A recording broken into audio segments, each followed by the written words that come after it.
Hello, everybody.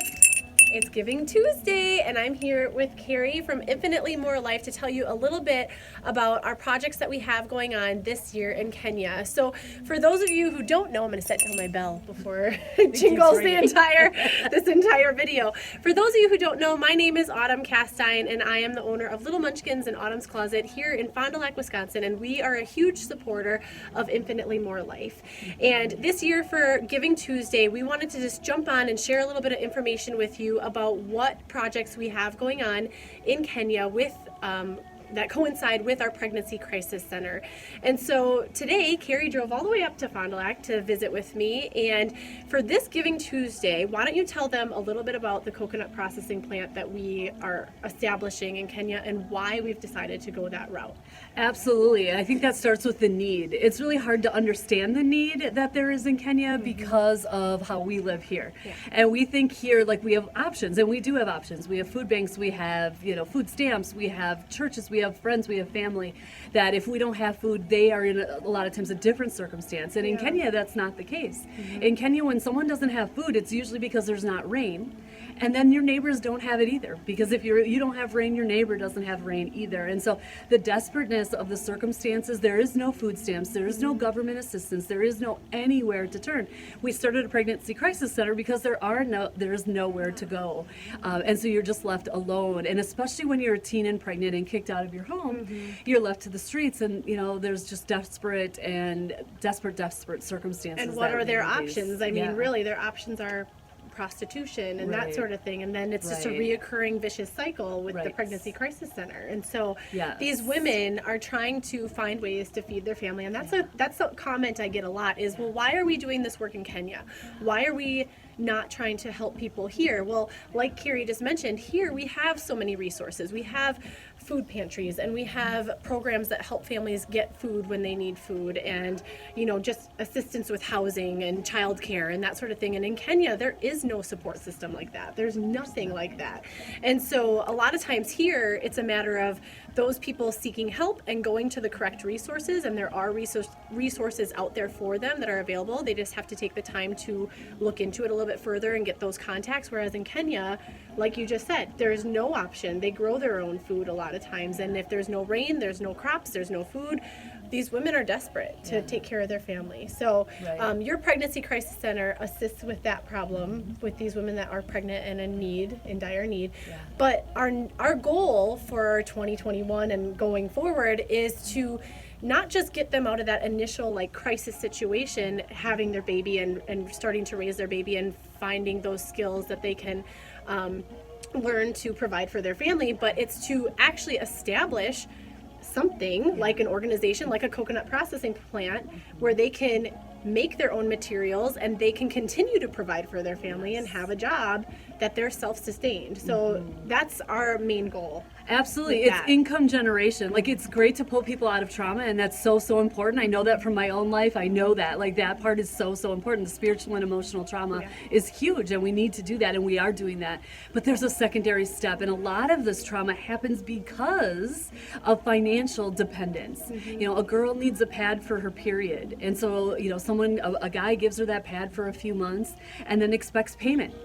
And that payment is sex, and they end up pregnant again. So so these financial circumstances, financial empowerment is so key, and it's so different. They don't have go help with your resume.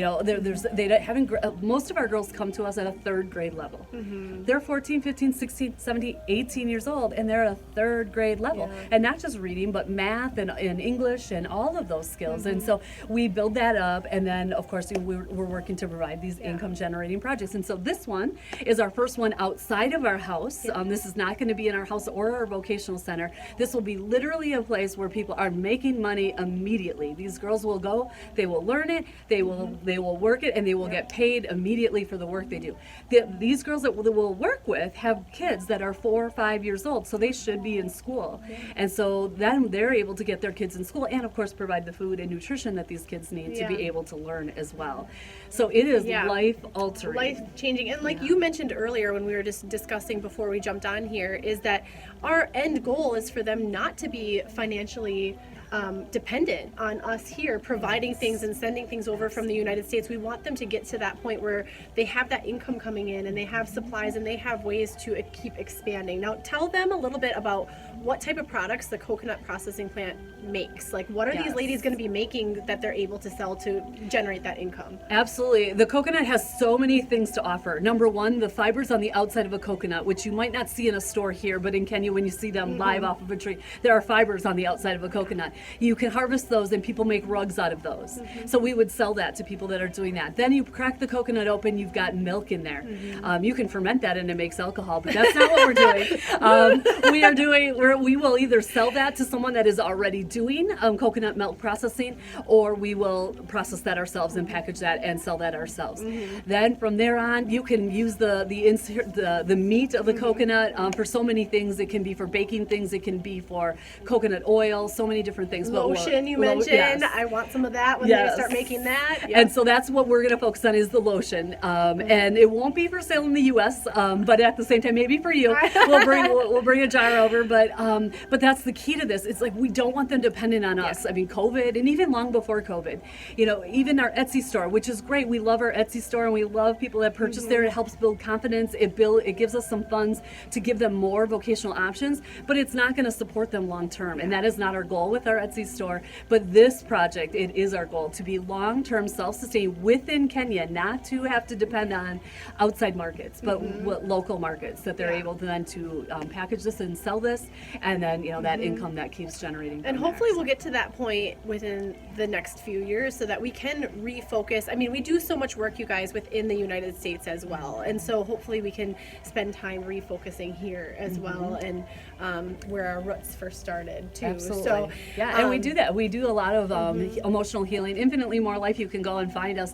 We're actually expanding into coaching in the coming year, so that's totally off topic, but it's awesome. Like, I mean, we all need emotional and spiritual help, like we all do throughout our entire lives, and so that is something we do on the U.S. side already, but we're really expanding that, and really that will help support to what we're doing over in Kenya at the same time. Well, thank you so much for being here today and helping me explain what our newest project and what we have going on, and for those of you again who have seen me posting about Infinitely More Life and the work that they're doing in Kenya, it's just all encompassing. There's so much going on over there that we're trying to do to help these women and their children and future children and their current families, and once they're even gone out of the house. And this is just one of those things that we've started working on, is the coconut processing and just moving to that next level. So anyway, this Giving Tuesday, I encourage each and every one of you to really just pick an organization that is near and dear to your heart or that calls out to you. And for me, this is one that I don't know. I actually don't even know why it's so important to me. Maybe it's because I own the children's resale store and I see so many women within our area that really struggle, and we do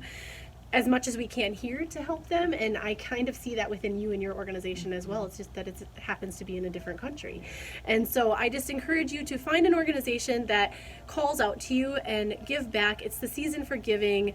Let's spread some love and joy and just share some kindness with those across the world, and this is one opportunity for you to do that. And I think the other thing that's so important to mention is that 100% of your donation goes to this organization. There are no administrative fees. There are no little skimming off the top for a CEO or whoever. Like, Carrie is just such a giving person and does so much of this just out of the goodness of her heart. And so 100% of your donation goes directly towards these causes that we're supporting.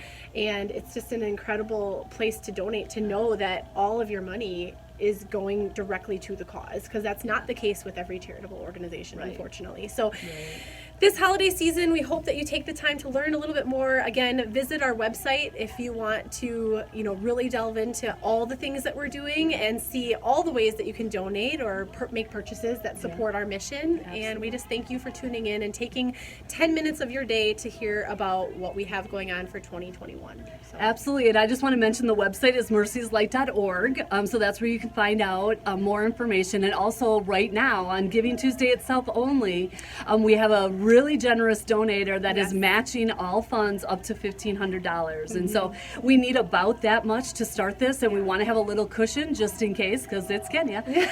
And so we want a cushion, and so we're looking to raise $2,500. We've got a little bit raised, and like I said, we've got this really awesome matching grant. And also online too, there's some matching grants that may be available to us as well. So early and often, we'd love to have you partner with us. You'll see all the updates of literally what the plant looks like as we get the things in. It'll all be posted. It is very public. There is nothing behind the scenes. Even though it's 8,000 miles away, you will see it like it's in, well, it will be in your own living room or wherever you have your phone.